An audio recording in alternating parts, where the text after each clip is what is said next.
Assalamualaikum warahmatullahi wabarakatuh. A'udzu billahi minasyaitonir rajim. Bismillahirrahmanirrahim. Alhamdulillahirabbil alamin wassalatu wassalamu ala asyrafil anbiya'i wal mursalin wa ala alihi wa sahbihi ajma'in, amma ba'd. Alhamdulillah, syukur kita kepada Allah Subhanahu wa taala. Hari ini Allah masih lagi memberikan nikmat sihat pada kita, nikmat masa lapang bagi kita. Sebab dua-dua nikmat ini adalah, kata Nabi SAW, yang kebiasaannya manusia lupa dan lalai kepada Allah Subhanahu wa taala. Nabi kata, nikmatani maghbunun fihi ma katsirun minan nas, as-sihhatu wal faraghu. Dua nikmat yang biasanya manusia lupa dan lalai kepada Allah, iaitulah nikmat sihat dan juga nikmat masa lapang. So hari ini hadis ini menjadi pengajaran buat kita agar dalam keadaan ketika kita sihat, jangan lupa pada Allah. Ketika kita masih ada masa lapang, jangan lupa pada Allah. Sebab ketika mana kita sihat, kebanyakannya kita lupa pada Allah. Bila ingat pada Allah? Bila sakit.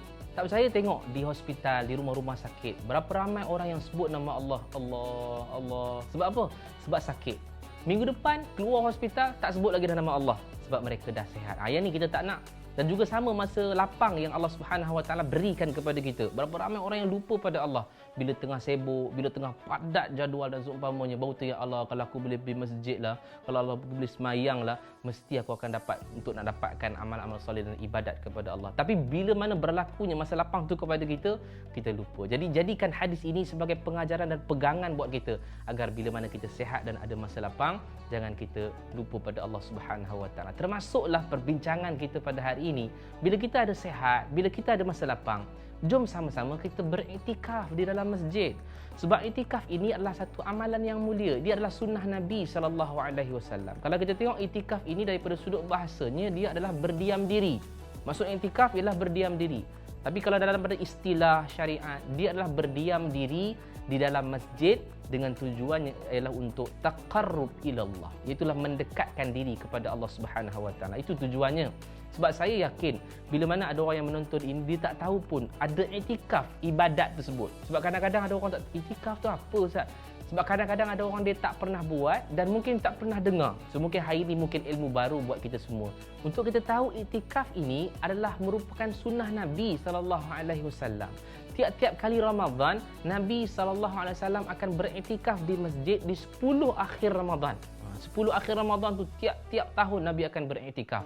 Untuk nak mengejar apa? Lailatul Qadar. Cuma dalam keadaan kita tahu di hujung-hujung tahun terakhir Nabi SAW nak wafat tu, maknanya tahun depannya Nabi wafat, Ramadan terakhir tu Nabi beriktikaf 20 hari.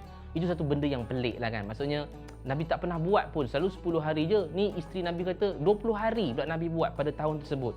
Sebab satu benda yang pelik. Biasa macam tu lah kan. Bila kata ada orang yang nak meninggal dunia, waktu tu memang tak pernah perasan pun.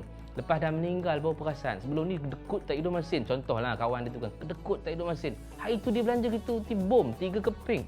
Tahu-tahu rupanya besok nak meninggal. Itu satu benda yang luar biasa lah berlaku. Jadi mungkin Nabi SAW itu juga adalah satu tanda yang Nabi nak berikan kepada kita, ataupun Allah nak berikan kepada kita, berkaitan dengan itulah tanda-tandanya Nabi SAW nak pergi meninggalkan alam semesta ini.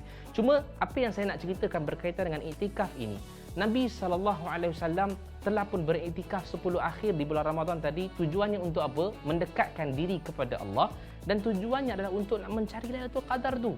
Sebab kata Nabi SAW, Lailatul Qadar itu berada di 10 akhir Ramadan. Baik, kalaulah kita ceritakan berkaitan dengan Lailatul Qadar, Allah Subhanahu wa taala ni memang benar-benar nak mencarikan kita ini sebagai orang yang mendapatkan Lailatul Qadar. Sebab Allah bagi tahu kita bila Lailatul Qadar tu berlaku. Udah kita bagi tahu Ustaz? Iya, bagi tahu. Kalaulah Allah Subhanahu wa taala hanya berikan kita dalam surah Al-Qadar saja. Contoh Allah bagi inna anzalnahu fi lailatul qadr. Allah hanya bagi ayat tu saja. Sesungguhnya Al-Quran itu diturunkan pada malam Lailatul Qadar. Hanya ada ayat tu saja, ayat lain tak ada. Agak penat dan susah juga untuk kita nak mencari di mana malam Lailatul Qadar itu pada 355 malam setahun tu. Tapi Allah nakkan kita dapat juga Lailatul Qadar. Allah bagi clue lagi dalam surah Al-Baqarah ayat 185. Allah kata syahrul Ramadan allazi unzila fihi al-Quran. Pada bulan Ramadan itu turunnya Al-Quran. Tadi Al-Quran diturunkan pada malam Lailatul Qadar. Yang ini bulan Ramadan itu diturunkan Al-Quran, menunjukkan bahawa Lailatul Qadar ada pada malam bulan Ramadan. Bermaksud apa? Bermaksud dalam keadaan pencarian kita 350 malam tadi, dikecilkan pencariannya menjadi 30 malam saja. Ini pun Allah bagi clue lagi. Dalam hadis Nabi sebutkan bahawa taharrau lailatal qadri fil ashril awakhir min Ramadan. Carilah malam al-qadar itu pada 10 malam akhir di bulan Ramadan.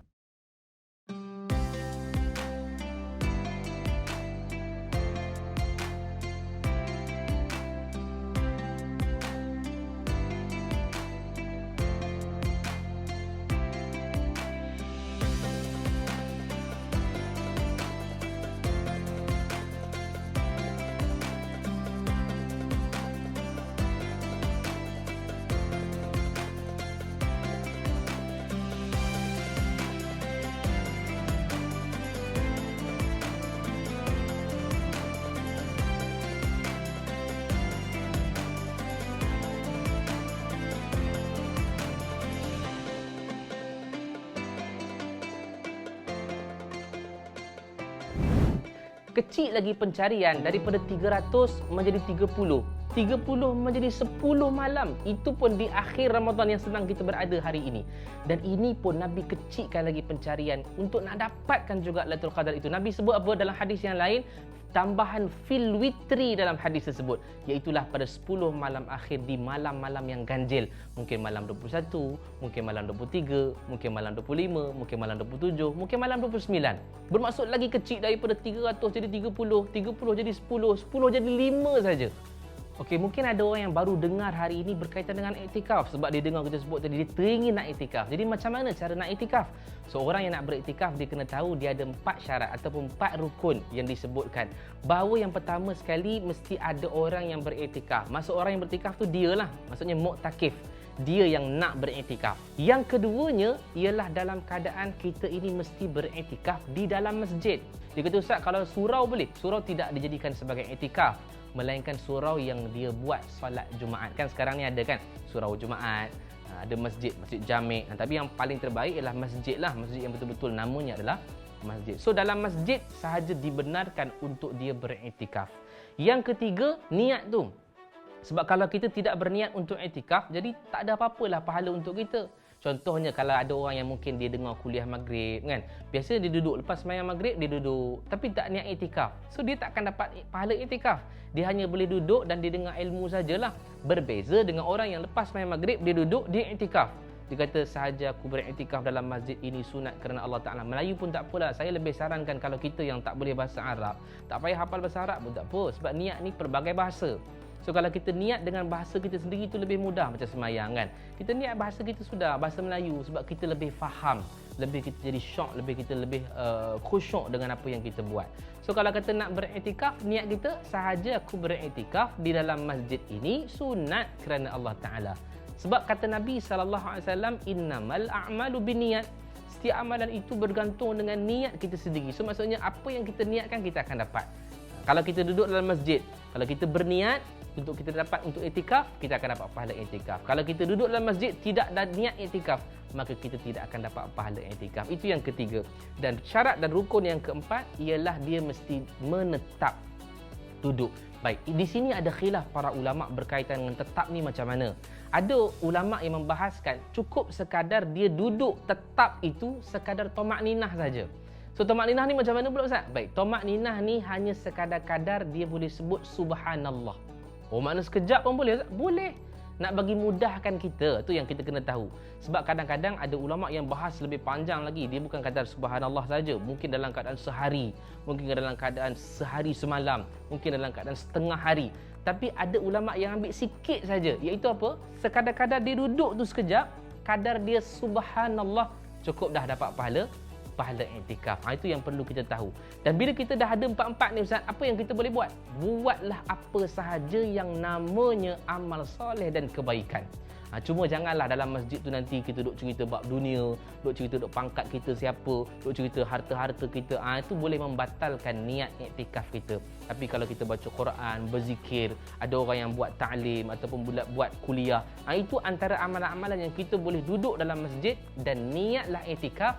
Mudah-mudahan Ramadan kita kali ini lebih bermakna dengan iktikaf yang kita start pada tahun ini dan mungkin pada tahun-tahun yang akan datang. Sebab iktikaf ni bukan bulan Ramadan saja, hari-hari pun boleh. Dan mungkin bulan Ramadan yang kita biasa akan masuk, kita akan sentiasa akan iktikaf nanti di tahun-tahun yang akan datang pula insya-Allah. Dan di hujung ni saya nak ajak anda semua untuk sama-sama kita berwakaf. Wakaf di mana? Wakaf di Masjid Baitur Rahman Alam Sari Kajang yang ketika ini sedang dalam proses pembinaan. Dan nanti kalau masjid ni dah siap besok, jom sama-sama kita datang Masjid Baitur Rahman ini untuk iktikaf. Yang inilah kita nak gunakan ilmu kita untuk kita amal dalam kehidupan kita. Jom sama-sama kita berwakaf, ingat akhirat, ingat wakaf.